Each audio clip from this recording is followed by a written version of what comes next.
Yes, yes, yes. Good morning mga kasama. Nandito na naman si Kuya Goods nagbabalik. At syempre, kung hindi ka pa nakasubscribe, pasubscribe na lang po at hit mo na rin yung bell para update ka sa ating mga video. At sana po, ang request lang natin, kung kayo naman ay nag-enjoy sa ating mga vlog, pakishare naman ho. Napapansin ko kasi dito sa nangyayari sa atin, mukhang meron ng kinikilingan ng piste. Mukhang meron na silang trabahador na nagre-review. Kung ikaw ay DDS, sigurado. Hindi na niya na i-recommenda. Gagawa na ng kwento. Huwag naman ganun, boss. Maging fair naman kayo. So, mapunta tayo dito sa maraming nag-iiyakan. Marami na ho nag-iiyakan. Ito isa si Kokey, andito si Saba Queen, andito yung taga Maynilang natakot kay Mayor sino to mayor na to? Mayor ng Maynila. Oo, si Mayor Isko. Natakot itong si Mama yung congressman, anong district ito? At itong taga Batangas na babae. Ay, nag-iiyakan na. Alamin natin ang kwento. At maya-maya, BP Sara legal team, handang-handa na sa planong impeachment sa 2026. So, etong February 6, aarangkada na naman sila. At merong isang abogada, hindi siya, parang ayaw niya yung desisyon ng ruling ng Supreme Court. Bakit? Supreme Court is speaking ruling doesn't absolve Sara Duterte. Magaling ka pa sa Supreme Court. Abogada ka nga, oo. Pero hindi ka magaling. Mas mataas ka pa sa Supreme Court. Ganun ba yun? Huwag ganun. Oo. Hindi ka mataas. Alamin natin mamaya at ito yung ngaw-ngaw ni Delaymay. Alam sa Delaymay, pinawalang desisyon ng Supreme Court sa impeachment ni BP Sara. Wala na nga naniniwala sa'yo. Tignan mo, may page yan eh. Tinatawanan siya sa page niya. Ito malupit. Anak ng bugi. Gustong palitan ng ang konstitusyon sa ligang batas. Gustong palitan. Nakakaduda ka na. May saltik na. May saltik yarn? Si Tutasin, parang gusto na atang palitan ang Diyos ko po naman, Tutasin. Sa bagay, pag tumatanda, lumurupok ang isip. Pag tumatanda, medyo nababago ang tema ng utak, yun! Alamin natin yan, ipasok muna natin ito. Pinagtibay ng Supreme Court ang kapangyarihan ng konstitusyon matapos tuluyang ibasura ang mosyon ng HOR na baligtarin ang naunang desisyon nito kaugnay ng impeachment laban kay VP Sara Duterte. Sa unanimous na desisyon, iginiit ng mataas na hukuman na ang Articles of Impeachment na inihain noong ika-19th Congress ay labag sa saligang batas dahil sa paglabag sa one-year bar rule at sa karapatan ng Vice-Presidente sa due process. Sa halip na pumasok sa usaping politikal, nanatiling nakatuon ang Korte Suprema sa malinaw na hangganan ng kapangyarihan ng Kamara at sa mga panuntunang hindi maaaring lampasan, kahit pa may matinding pressure mula sa ilang sektor.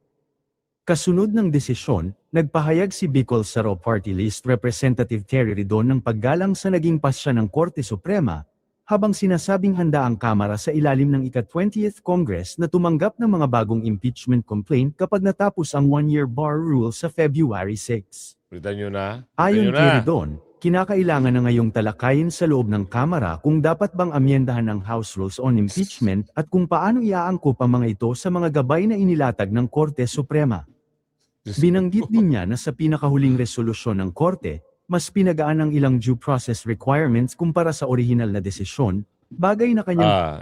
Mahilig lang ito magsalita, pagpatungkol kay BP Sara. Pero sa impeachment ng amo niya, hindi mo makikita nagsasalita. Siyempre, amo niya eh. Pero makulit kayo pag usaping BP Sara. Gusto niya umpisahan, ano kayo, eng-eng? Galingan mo ng gusto para paniwalaan ka ng tao. Pero kung hindi, tapos na ang karera nyo sa 2028. Tingnan mo nga, may nagawa ba? Yung party list nila. Tingnan, pumunta ka ng papuntang Bicol. Lubak-lubak yung kalsada nyo. Yan ang ayusin nyo, ha? Huwag yung puro kayo pamumulitika. Mula 2022 hanggang ngayon, papasok na ulit ang 2027 dahil pa February na, anak ka ng bugi. Puro kayo BP Sara. Wala kayong inintindi kundi pabagsakin. Impeach, impeach. Puro impeach na sa utak nyo. Kasi hindi kayo makakarakot ng gusto. Sabi na Aling Ledesma. Diba? Nakikita ng taong bayan. Buti na lang merong mga nagsasalitang magaling at matatapang at binubulgar yung mga baho na mga contractor, na mga gumagawa ng mga substandard, na mga kumakamal ng bilyon-bilyon. Di ba? Tapos ngayon, bipisara ka na naman. Titira ka na naman. Ganon? Tinukoy bilang mas praktikal na pamantayan para sa internal na proseso ng House. Samantala, hiwalay na pahayag naman ang Eto pa ibinigay ni isa. Manila 3rd District Representative Joel Chua, na isa ring miyembro ng prosecution team at chairman ng House Committee on Good Government and Public Accountability. Ayon kay Chua, magsasagawa siya ng mga konsultasyon kasama ang kanyang mga kasamahan upang pag-usapan kung paano nararapat baguhin ang rules on impeachment alinsunod sa desisyon ng Korte Suprema. Iginiit niya na bukas ang Kamara sa mga mungkahi mula sa iba't ibang panig, kabilang ang mga posibleng complainant, maging ang mga personalidad na ngayon ay kasapi na ng Kongreso. Kita nyo, naghahanap sila ng kakampi. Kasi wala na talaga silang, alam niyo yun, yung kredibilidad, wala na eh. Di ba? Sinira na ng mga taong bayan, binasag na ng taong bayan yung paniniwala nila na gusto nila na si BP Sara ay masama, si BP Sara ay ganto, si BP Sara ay magnanakaw, si BP Sara ay nangurakot ng bilyon-bilyon. Yun ang gusto nyo ipamukha sa taong bayan. Mali kayo, boy. Maling-mali kayo. Dahil hanggat sinisiraan si BP Sara, hanggat may bumabatikos ng mga congressman kay BP Sara, lalong inaangat ng universe si BP Sara. So abangan nyo sa 2028, kahit sino ipantapat nyo kay BP Sara, walang makakatalo. Iiyak na lang kayo. Dahil masakit. Dahil yung pagkagustuhan nyo na maging congressman ulit at kumamal-kamal, maging totoo naman tayo. Bakit kayo nakapesto sa ganyan? Di ba? Kung puro stress at batikos lang yung hinaharap nyo. May kapalit yan, siyempre. Ando na every Christmas bonus, every holiday, million-million. Di ba? Binuking yan ni Kong Libiste. Di ba? Yung sahod nyo pa. Yung sahod, wag na intindihin. Yung million-million na lang na bonus. Binuking yan. 20 million. Isang taon. Wow, sarap. Di ba? Daig nyo pa yung mga nagpapakahirap ng gusto. Kumakayod, nagmumuhunan, nagninegosyo. Sa inyo, 20 million. Instant. In 1 year. Wow. Ang negosyante, isipin nyo, papakahirap yun, talagang nagpapasahod, naglalabas ng pondo. Sila hindi eh. Nagnanakaw ng pondo. Booking. Pahayag din ng reaksyon si mamamayang Liberal Ayan pa Party isa. List Sabi ko Representative sa'yo, Leila nag-iiyakan de na Lima, sila eh. na nagsabing ang desisyon ng Korte Suprema ay nakabatay lamang sa teknikalidad at hindi umano nangangahulugan ng paglilinis ng pangalan ng Vice-Presidente. Sabi naman ni Luis Tro ay, no Ayan pa politics, isa. only evidence in impeachment process. Diyos ko, Sa halata huli, naman. ang naging pasya ng Supreme Court ay nagsilbing malinaw na paalala na ang impeachment ay isang seryosong proseso na may itinakdang hangganan. Sa gitna ng patuloy na pahayag ng ilang mambabatas, nananatiling matatag ang posisyon ng Korte Suprema na ang batas ang dapat masunod, at hindi ang kagustuhan ng sinumang grupo na nais hubugin ang desisyon ng judikatura ayon sa sariling interes. Sinupalpal kayo ng katotohanan, no? Iyak nyo na lang yan. Wala pa dito yung isa, yung asong trililing. Mahilig din yun. Mahilig makisawsaw pag may bayad. Ngayon tahimik, baka hindi na ponduhan. Payroll eh. Lakas nyo manira. Kahit anong gawin nyo. Ito pa isa, hindi niya matanggap daw yung ruling ng Supreme Court. Mataas ka pa sa Supreme Court, ate, ma'am, attorney. Bitaw kayo ng bitaw ng salita. Mag-Supreme Court ka muna. Maging justice O lawyer ka muna, trial lawyer ka muna, bago muna magpatikos, ha? Huwag gano'n, ha? O, ang pangalan niya, hindi na natin alamin, basta attorney 'to, eh. Oh, that the resolution of the Supreme Court di ba? did not absolve the Vice President of any wrongdoing. In fact, Anong wrongdoing ni VP Sara? Sige nga, sabihin niyo, attorney. Ano yung sinasabi niyong wrongdoing at hindi niyo matanggap yung desisyon ng Supreme Court?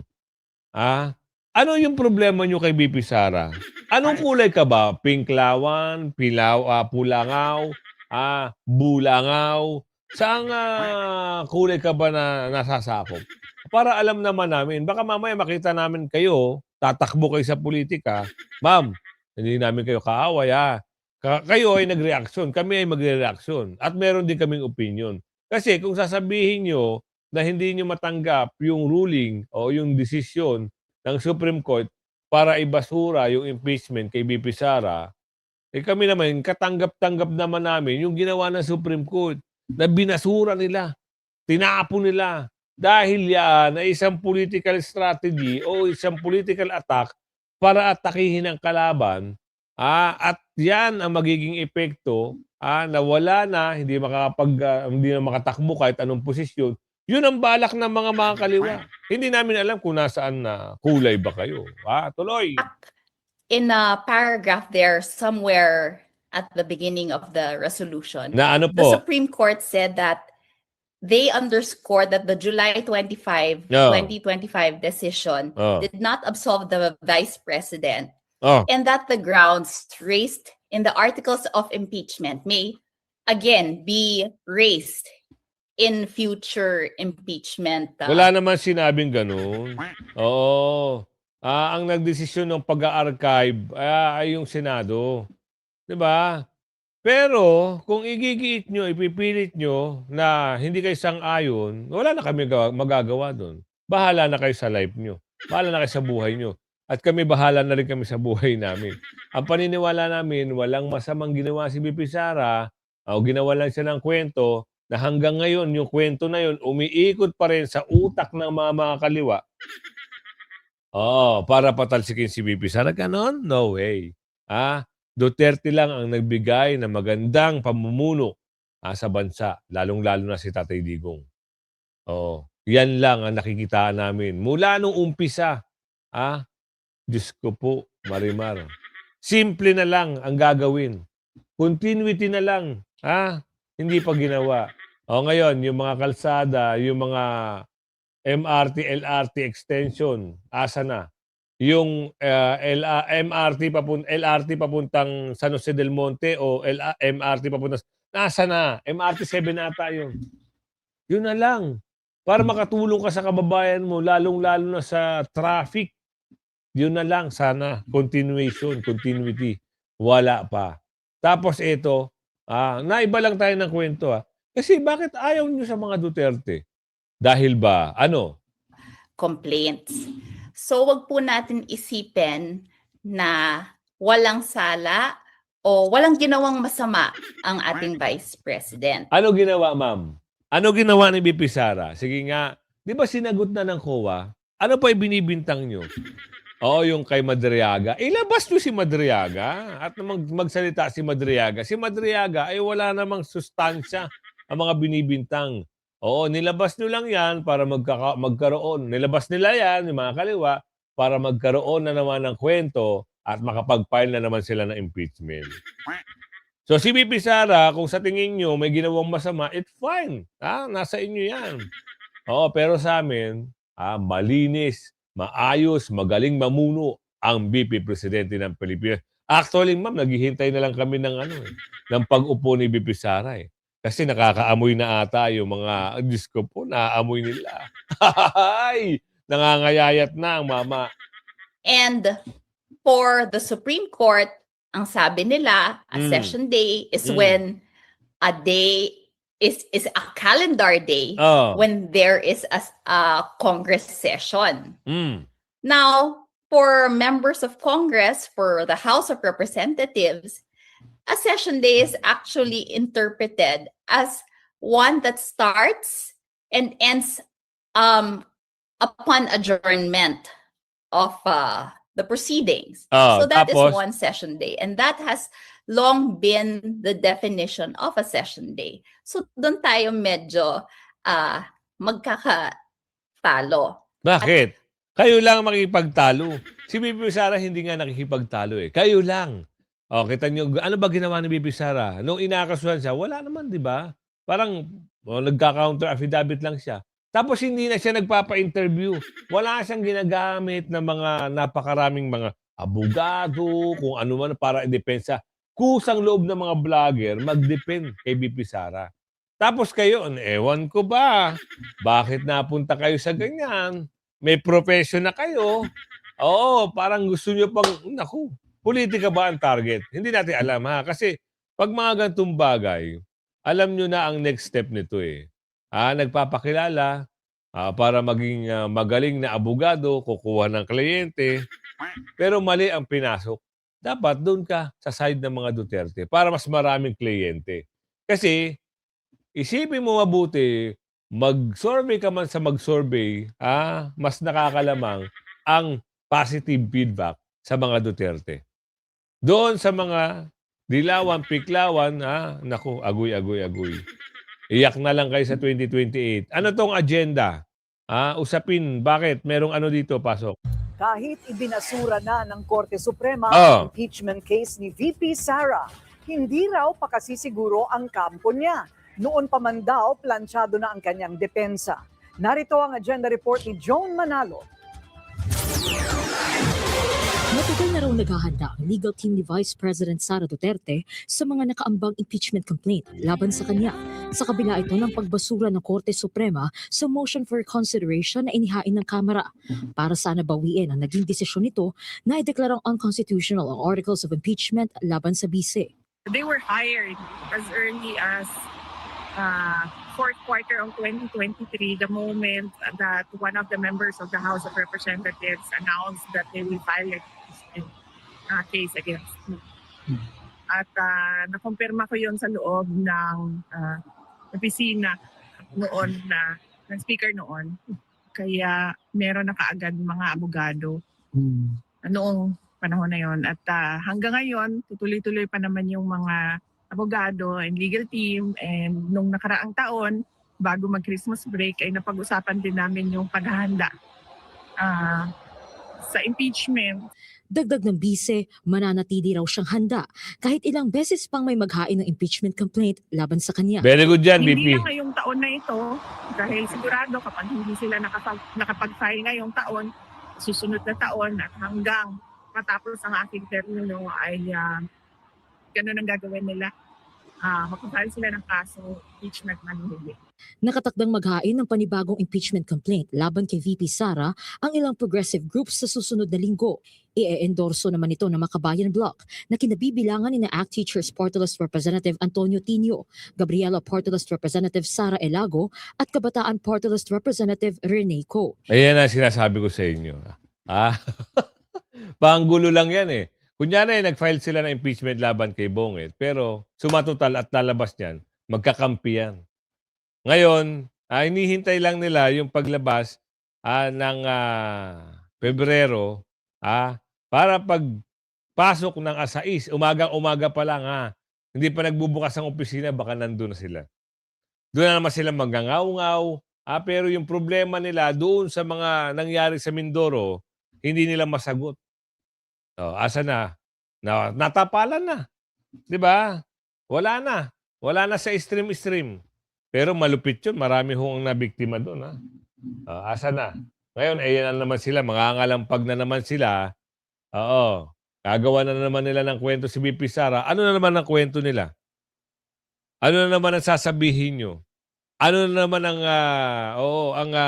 ibibigay niyong mga maling akusasyon na naman? Nakapag-isip na ba kayo ng mga title kung ano yung i-akusan nyo kay VP Sara? Yan naman, iikot na naman tayo dyan sa usapin na yan.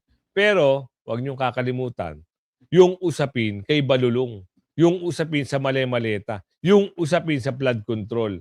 Nasa si The Big Fish, hinahanap yung The Big Fish, wala maipakita. Paiimbestigan si The Big Fish, hindi mapaimbestigan. Bakit? Agoy, pinsan si The Big Fish. At sila ang may mga, usapin diyan. Sino nagsabi? Saldico. Ngayon ipapaaresto na nila si Saldico. Hihintay lang tayo. Baka mamaya hindi na iharap sa media, diretso na sa loob.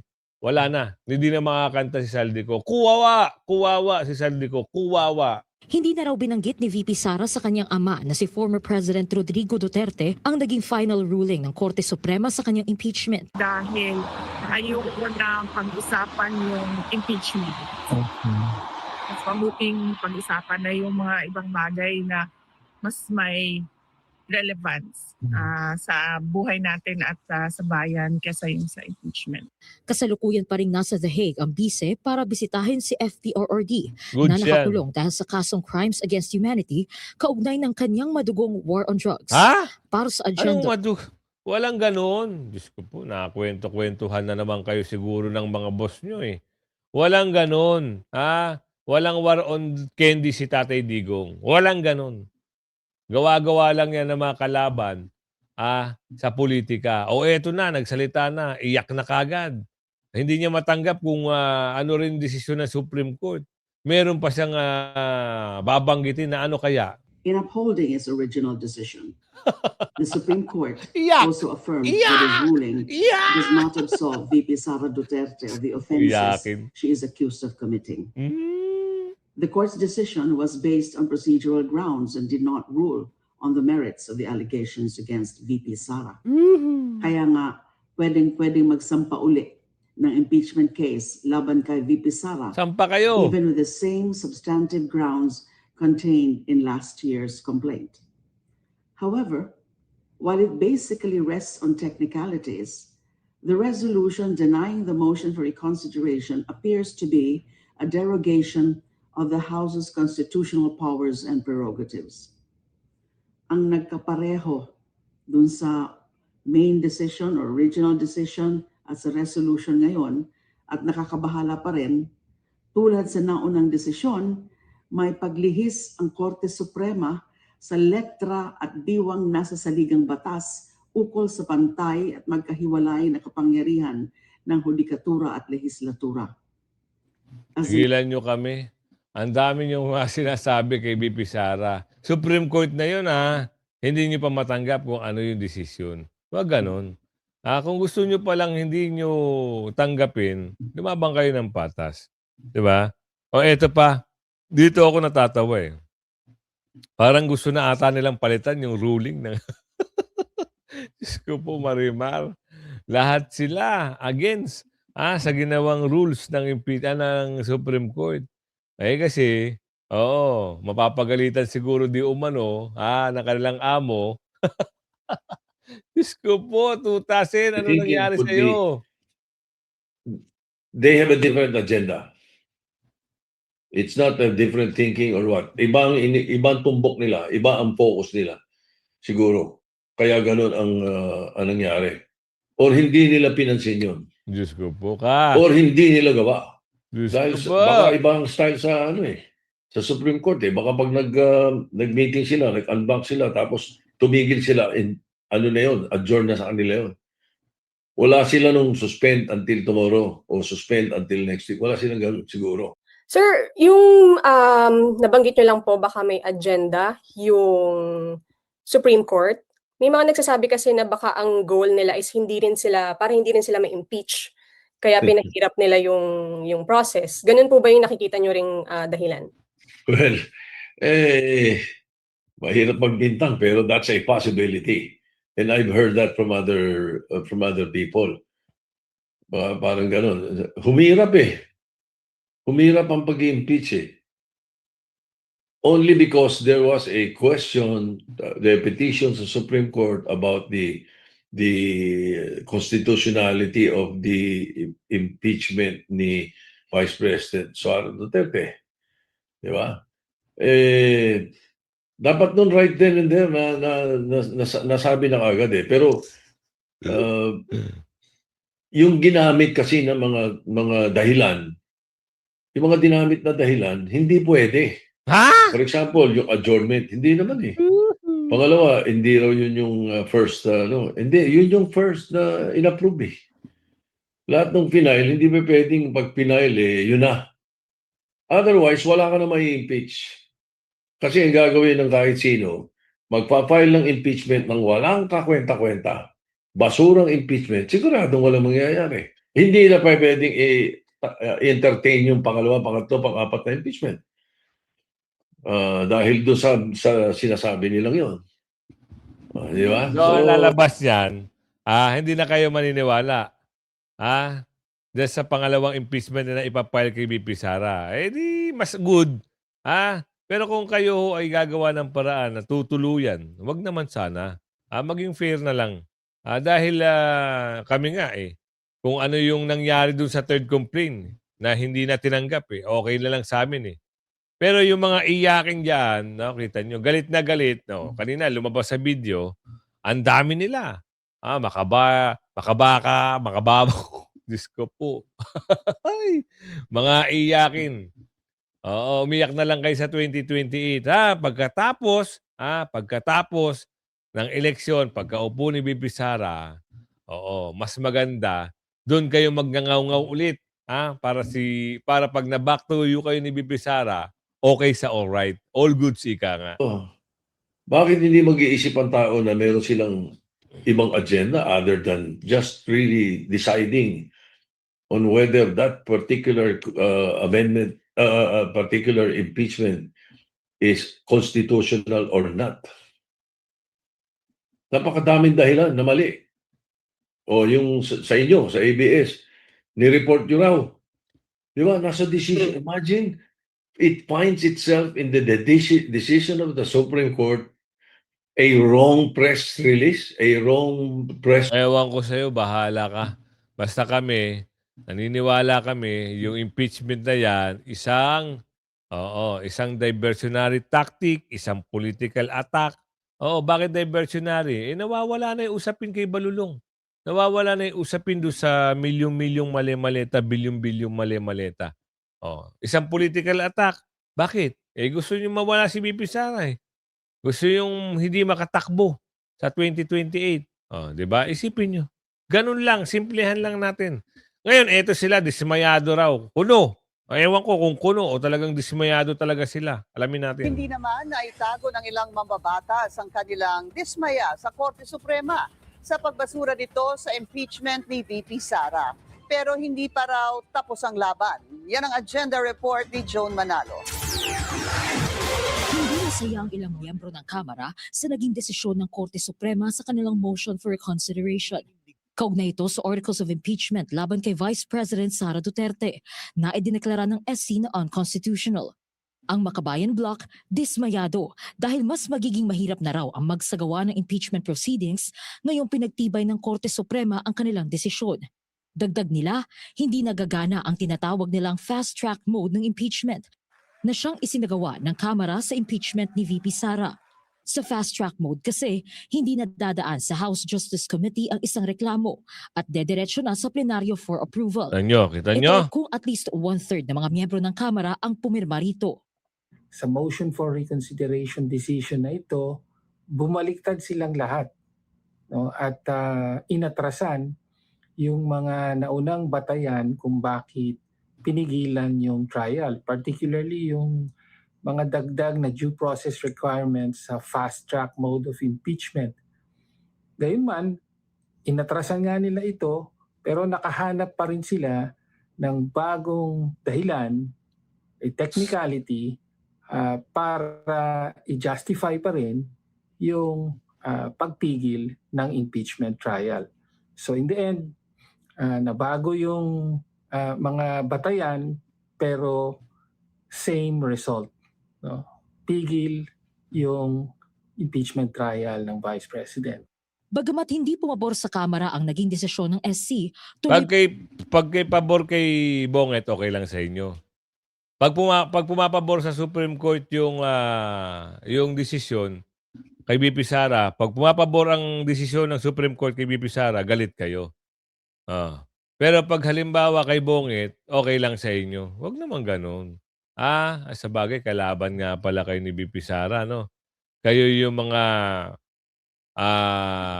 walang nagagawa, na nanalo, mga representative, ang iniintindi yung pagbabatikos. Hindi yung kanilang sinumpaan na yung meron tutulong, yung ganto-ganto. Wala nang ganun eh. Diba? Kaya wag na kayong maniwala sa mga sumisira sa mga Duterte. Kaya kung umabot sa video natin ito, hanggang sa muli, pakilagay share. Bye-bye!